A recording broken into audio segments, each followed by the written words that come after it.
ಮಂಗಳೂರಿನ ಕುದ್ಮುಲ್ ರಂಗರಾವ್ ಪುರಭವನದಲ್ಲಿ ಮಂಗಳವಾರ ಎಸ್ಐಆರ್ ಜನಜಾಗೃತಿ ಸಮಾವೇಶವನ್ನು ಉದ್ಘಾಟಿಸಿ ಮಾತನಾಡಿದ ಕೆಪಿಸಿಸಿ ಅಧ್ಯಕ್ಷ ಬಿಕೆ ಹರಿಪ್ರಸಾದ್ ಅವರು ಸಮಗ್ರ ಮತ ಪರಿಷ್ಕರಣೆಯ ವೇಳೆ ಎಚ್ಚರ ತಪ್ಪಿದರೆ ಸಂವಿಧಾನವೇ ಬುಡಮೇಲು ಮಾಡಲಿದ್ದಾರೆ. ಅದಕ್ಕೆ ಅವಕಾಶವನ್ನ ನೀಡದ ರೀತಿ ಪಕ್ಷದ ಬಿಎಲ್ಎಗಳು ಕಾರ್ಯನಿರ್ವಹಿಸಬೇಕು ಎಂದು ಪಕ್ಷದ ನಾಯಕರಿಗೆ ತಾಕೀತು ಮಾಡಿದ್ದಾರೆ. ಹಿಂದೂ ರಾಷ್ಟ್ರ ರಚನೆ ಆರ್ಎಸ್ಎಸ್ ಬಿಜೆಪಿಯವರ ಉದ್ದೇಶವಾಗಿದ್ದು, ಅದಕ್ಕೆ ಪೂರಕವಾಗಿ ಅಲ್ಪಸಂಖ್ಯಾತ ಮುಸ್ಲಿಂ ಕ್ರಿಶ್ಚಿಯನ್ ಮತದಾರರನ್ನ ಮತದಾರರ ಪಟ್ಟಿಯಿಂದ ಹೊರಗಿಟ್ಟು ಅವರು ನಮ್ಮ ದೇಶದ ನಾಗರಿಕರೇ ಅಲ್ಲ ಎಂದು ಮಾಡಲು ಮುಂದಾಗಿದ್ದಾರೆ. ಪ್ರಜಾಪ್ರಭುತ್ವ ಒಪ್ಪಿಕೊಂಡಿರುವ ಭಾರತದಲ್ಲಿ ಸಂವಿಧಾನದ ಅಡಿಯಲ್ಲಿ ನಾವಿದ್ದೇವೆ. ಈ ದೇಶದ ಆತ್ಮವೇ ಬಹುತ್ವ. ಎಲ್ಲಾ ಜಾತಿ ಧರ್ಮದ ಜನರು ಒಟ್ಟಾಗಿ ಬದುಕುವುದನ್ನ ನಮ್ಮ ಹಿರಿಯರು ಹೇಳಿಕೊಟ್ಟಿದ್ದಾರೆ. ಕಾಂಗ್ರೆಸ್ ಕಾರ್ಯಕರ್ತರು ಜನರ ಮಧ್ಯೆ ಇದ್ದು ಬಿಜೆಪಿಯ ಷಡ್ಯಂತ್ರವನ್ನ ಸಮಾಜಕ್ಕೆ ತಿಳಿಸಬೇಕು ಎಂದರು. ಈಗ ಭಾರತೀಯ ಜನತಾ ಪಾರ್ಟಿ ಒಂದು ಷಡ್ಯಂತ್ರವನ್ನ ಮಾಡ್ತಾ ಇದ್ದಾರೆ.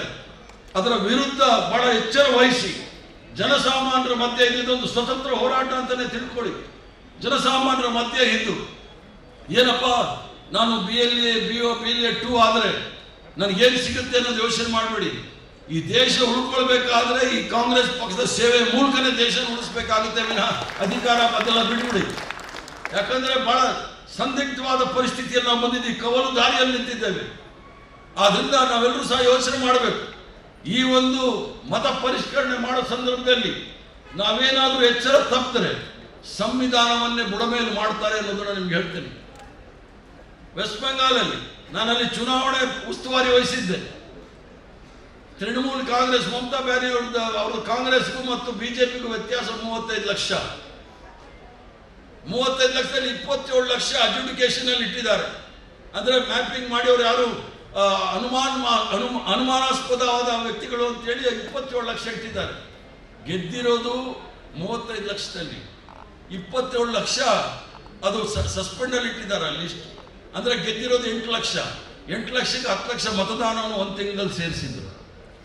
ಇಷ್ಟೊಂದು ಷಡ್ಯಂತ್ರಗಳನ್ನ ಮೋಸ ಮಾಡ್ತಾರೆ ಅಂದ್ರೆ ಭಾರತೀಯ ಪಾರ್ಟಿಯವರು ಬಂದಾಗ ಹೇಳೋರು ಪಾರ್ಟಿ ವಿತ್ ಡಿಫರೆನ್ಸ್ ಅಂತ ಹೇಳಿ. ಇದೇ ಡಿಫರೆನ್ಸ್.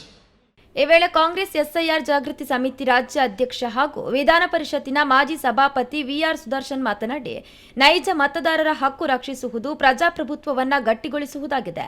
ಹಾಗಾಗಿ ಎಸ್ಐಆರ್ ಸಂದರ್ಭ ನೈಜ ಮತದಾರರನ್ನ ಯಾವುದೇ ಸಾಬೂಬು ನೀಡಿ ಮತದಾರರ ಪಟ್ಟಿಯಿಂದ ತಿರಸ್ಕೃತ ಆಗದಂತೆ ನೋಡುವ ಹೊಣೆಗಾರಿಕೆ ಪಕ್ಷದ ಬಿಎಲ್ಎಗಳು ಹಾಗೂ ಮುಖಂಡರ ಮೇಲಿದೆ ಎಂದರು.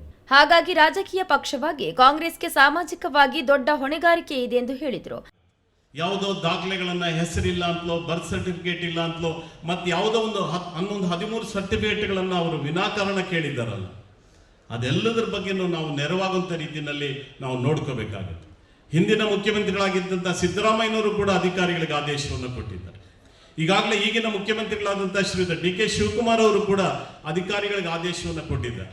ನೈಜ ಮತದಾರರು ಯಾರಿದ್ದಾರೆ ಅವರು ಯಾವುದೇ, ಅದರಲ್ಲೂ ವಿಶೇಷವಾಗಿ ಯಾಕಂದ್ರೆ ಬಿಜೆಪಿಯವರ ಸಂಚಿದೆ, ಬಿಜೆಪಿಯವರ ಉದ್ದೇಶ ಏನು, ಯಾರೆಲ್ಲ ಕಾಂಗ್ರೆಸ್ಸಿನ ಬೆಂಬಲಿಗರಿದ್ದಾರೆ, ಕಾಂಗ್ರೆಸ್ಸಿನ ಹಿತೈಷಿಗಳು ಯಾರಿದ್ದಾರೆ ಅವರನ್ನ ಹೇಗೆ ಮತದಾರರ ಪಟ್ಟಿಯಿಂದ ಹೊರಗೆ ಕಳಿಸ್ಬೋದು ಅನ್ನುವಂಥ ಒಂದು ಪ್ರಯತ್ನವನ್ನು ಬಹಳ ಬಹಳ ನಿಗೂಢವಾಗಿ ಅವರು ಮಾಡ್ತಾ ಇದ್ದಾರೆ. ಅವರು ಕೂಡ ತಮ್ಮ ತಂಡಗಳನ್ನು ಮಾಡ್ಕೊಂಡಿದ್ದಾರೆ. ಬರೇ ನಾವು ಮಾತ್ರ ಮಾಡ್ತಿದ್ದೀವಿ ಅಂತ ತಾವ್ಯಾರು ಕೂಡ ಎಚ್ಚರ ತಪ್ಪುವಂಥದ್ದು ಬೇಡ. ಯಾಕಂದ್ರೆ ಒಂದು ರಾಜಕೀಯ ಪಕ್ಷವಾಗಿ ದೇಶವನ್ನು ಆಳ್ತಾ ಇರ್ತಕ್ಕಂಥ ಒಂದು ಸಂದರ್ಭದಲ್ಲಿ ಇವತ್ತು ಎಲೆಕ್ಷನ್ ಕಮಿಷನ್ ಅನ್ನು ಹೇಗೆಲ್ಲ ದುರುಪಯೋಗಗಳು ಮಾಡ್ಕೊಳ್ಬೋದು ಅನ್ನೋಂಥದ್ದನ್ನ ನಮ್ಮ ಕಣ್ಮುಂದೆ ನಾವು ನೋಡ್ತಾ ಇದ್ದೀವಿ. ದುರುಪಯೋಗವನ್ನು ಈ ಸಂಸ್ಥೆಯನ್ನು ಹೇಗೆ ಮಾಡ್ಕೊಳ್ತಾ ಇದ್ದಾರೆ ಅಂತೇಳಿ. ಹಾಗಾಗಿ ಒಂದು ರಾಜಕೀಯ ಪಕ್ಷವಾಗಿ ನಮಗೆ ಸಾಮಾಜಿಕವಾಗಿ ಮತ್ತು ರಾಜಕೀಯವಾಗಿ ಬಹಳ ದೊಡ್ಡ ಹೊಣೆಗಾರಿಕೆ ಕಾಂಗ್ರೆಸ್ ಪಕ್ಷದ ಮೇಲಿದೆ. ಅದನ್ನು ನಾವು ಬಹಳ ಎಚ್ಚರಿಕೆಯಿಂದ ನಾವು ಗಮನವನ್ನು ಹರಿಸಬೇಕಾಗುತ್ತೆ ಸ್ನೇಹಿತರೆ. ಸುಮಾರು 45 ಕ್ಷೇತ್ರಗಳನ್ನು ಅವರು ಗುರುತು ಮಾಡಿದ್ದಾರೆ.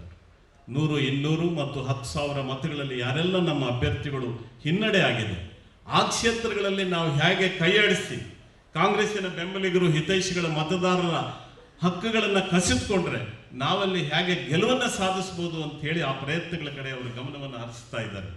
ಹಾಗಾಗಿ ನಾನು BLAಗಳಲ್ಲಿ ಹೇಳುವಂಥದ್ದು ಏನು ಅಂತ ಹೇಳಿದ್ರೆ, ಸುಮ್ಮನೆ ನೇಮಕಾವಸ್ಥೆ ತಾವ್ಯಾರು ಕೂಡ BLAಗಳು ಆಗಬೇಕು. ಯಾರಿಗೆ ಸಮಯ ಕೊಡೋಕ್ಕಾಗುತ್ತೆ, ಯಾರಿಗೆ ಕೊಟ್ಟಂತ ಜವಾಬ್ದಾರಿಯನ್ನು ತೆಗೆದುಕೊಳ್ಳೋಕೆ ಸಾಧ್ಯ ಆಗುತ್ತೆ, ಯಾರಿಗೆ ಬದ್ಧತೆ ಇದೆ ಅವರನ್ನ ಮಾತ್ರ ದಯಮಾಡಿ ನಮ್ಮ ಲೋಕಸಭೆಯಲ್ಲಿ ಸ್ಪರ್ಧೆ ಮಾಡಿದ್ದಂಥವರು, ವಿಧಾನಸಭೆಯಲ್ಲಿ ಸ್ಪರ್ಧೆ ಮಾಡಿದ್ದಂಥ ಮುಖಂಡರುಗಳು ಅವರಿಗೆ ತಿಳಿ ಹೇಳಬೇಕಾಗುತ್ತೆ. BLOಗಳ ಜೊತೆಗೆ ಮನೆಗೆ ಹೋಗಿ ಭೇಟಿಯನ್ನು ಕೊಡಬೇಕಾಗುತ್ತೆ.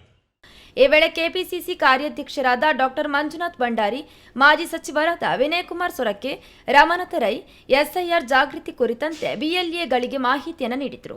ಕುದ್ಮುಲ್ ರಂಗರಾವ್ ಪುರಭವನದ ಆವರಣದಲ್ಲಿ ಬಿಆರ್ ಅಂಬೇಡ್ಕರ್ ಪ್ರತಿಮೆಗೆ ಮಾಲಾರ್ಪಣೆಯೊಂದಿಗೆ ಸಮಾವೇಶಕ್ಕೆ ಚಾಲನೆಯನ್ನು ನೀಡಲಾಯಿತು. ಬಳಿಕ ದೀಪ ಬೆಳಗಿಸಿ ತೆಂಗಿನ ಗಿಡಕ್ಕೆ ನೀರೆರೆಯುವ ಮೂಲಕ ಕಾರ್ಯಕ್ರಮವನ್ನು ಕೆಪಿಸಿಸಿ ಅಧ್ಯಕ್ಷ ಬಿಕೆ ಹರಿಪ್ರಸಾದ್ ಅವರು ಉದ್ಘಾಟಿಸಿದರು. ಉದ್ಘಾಟನೆಯ ಬಳಿಕ ಬಿಎಲ್ಎಗಳ ಜೊತೆ ಸಂವಾದ ನಡೆಯಿತು. ಈ ವೇಳೆ ಕಾರ್ಯಕ್ರಮದಲ್ಲಿ ಸಚಿವ ಯುಟಿ ಖಾದರ್, ಮಾಜಿ ಸಚಿವರಾದ ಅಭಯ್ ಚಂದ್ರ ಜೈನ್, ಮಾಂಕಳ ವೈದ್ಯ, ಮುಖಂಡರಾದ JR Lobo, Jayaprakash Hegde, B Ibrahim, Inayat Ali, Mithun Rai, GA Bava, Krishnappa, KA Anshuman, Ashok Kumar Kodavoor ಸೇರಿದಂತೆ ಮತ್ತಿತರರು ಉಪಸ್ಥಿತರಿದ್ದರು.